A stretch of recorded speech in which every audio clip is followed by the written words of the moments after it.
मोहतरम जनाब, इस ऐवान के 75 साल के पार्लिमानी सफर की तकमील पर हम बहस कर रहे हैं। मैं सबसे पहले अपनी जानिब से खराज अकीदत पेश करना चाहूँगा मौलाना हिफ्जुर रहमान साहब को, जो पहली और दूसरी पार्लियामेंट के मेंबर थे, मेरे कायद सालार मिल्लत सलाहुद्दीन ओवैसी को, सुलेमान सेठ साहब को और मौलाना बनात वाला साहब को। जनाब मोहतरम, इस ऐवान की नाकामियों का भी जिक्र हमको करना जरूरी है। 75 साल का तारीखी सफर इस ऐवान ने मुकम्मल किया। ये ऐवान एक इमारत नहीं है मेरी नजर में, ये ऐवान इस वतन अजीज का एक दिल है, जो बाहर जो गरीब और मजलूम अवाम की तकलीफ को महसूस करे, इसीलिए मैं इसको दिल कहता हूं। मैं आपके सामने 15 मिसालें पेश करूंगा जहां पर इस ऐवान ने अपनी नाकामी का सबूत पेश किया। एक उस वक्त जब दिल्ली की सड़कों पर सिखों की नस्लकशी की जा रही थी। एक उस वक्त जब 6 दिसंबर को बाबरी मस्जिद की शहादत हुई। आ रहा हूं भागलपुर, जिसमें रेशम के कारोबार को खत्म किया गया, मुसलमानों को दफना दिया और वहां पर फूल गोभी उगना शुरू हो गई। एक उस वक्त नाकामी साबित हुई जब मुजफ्फरनगर और गुजरात में नस्लकशी की गई। एक उस वक्त सर जब हम देखते हैं कि मुंबई की सड़कों पर इंसानियत का नंगा नाच हुआ। एक उस वक्त जब इस ऐवान में टाडा पोटा का काला कानून बनाया गया, यूएपीए का कानून बनाया गया, आफ्सपा का कानून बनाया गया, जिसको 1 साल के लिए बनाया गया था। 58 में हम 2023 में आ गए। एक उस वक्त नाकामी साबित हुई जनाब, जब हम देख रहे हैं कि आज ये जो दिल है, भारत का दिल है, हिंदुस्तान का, इंडिया का दिल है, आज गरीबों में, मजलूमों में, मुसलमानों में, कश्मीर की अवाम में, दलितों में, आदिवासियों में इस ऐवान की मोहब्बत और एतमाद खत्म हो रहा है, कम हो रहा है।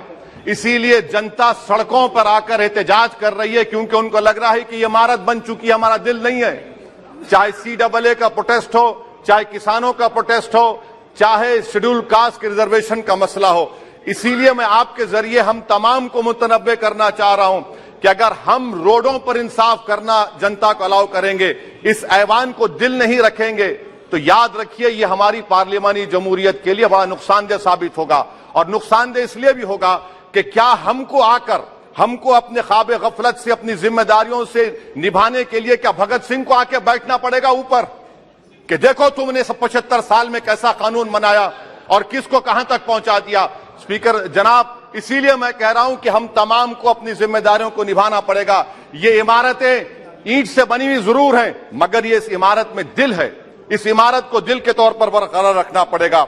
स्पीकर सर, एक और मिसाल दे रहा हूं जहां पर इस ऐवान की नाकामी है। सर, अब तक लोकसभा के कितने 899 मेंबर कामयाब हुए। अब बताइए सर, पार्लियामेंट्री जमहूरियत में, शराकतदारी की जमहूरियत है, रिप्रेजेंटेटिव फॉर्म ऑफ डेमोक्रेसी में 8,992 में कितने मुसलमान कामयाब हुए? कितने सर? 520, जबकि 1070 को इस ऐवान का मेंबर होना चाहिए था।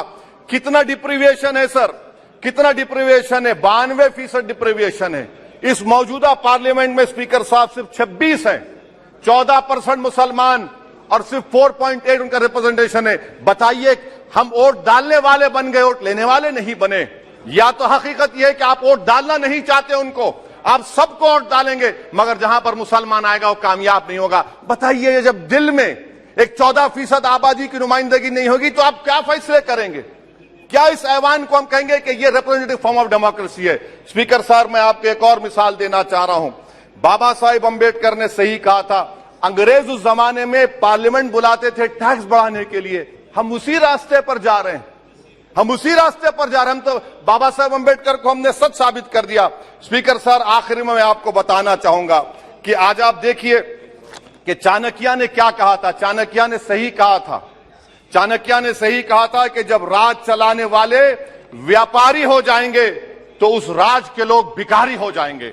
आज ये वक्त आ चुका है सर, आज ये वक्त आ चुका है कि क्या first pass the post system इस देश के लिए सही है, या फिर हम प्रोपोर्शनल फॉर्म ऑफ रिप्रेजेंटेशन को फॉलो करेंगे। First pass the post system, जिसके पास एक मजहब का वोट होगा, जिसके पास दौलत होगी, वही इस ऐवान में आ रहा है। इसीलिए हम कह रहे हैं कि आप इस जमहूरियत की नाक कहीं ये जमहूरियत कमजोर ना हो जाए। मुझे इस बात का डर है सर। आखिर में मैं खत्म करने से पहले एक बहुत बड़े शायर ने कहा था, उस पर खत्म करना चाहूंगा कि अभी चिरागे सरे राह को कुछ खबर ही नहीं, अभी चिरागे सरे राह को कुछ खबर ही नहीं, अभी गिरानिए शब में कमी नहीं आई, अभी गिरानिए शब में कमी नहीं आई, निजात दीदे दिल की घड़ी नहीं आई, चले चलो कि मंजिल अभी नहीं आई। स्पीकर साहब, आखिर में याद रखिए एक बात को मैं सबसे कह रहा हूं कि पिच बदलने से गेम नहीं बदलता, गेम को बदलना पड़ेगा।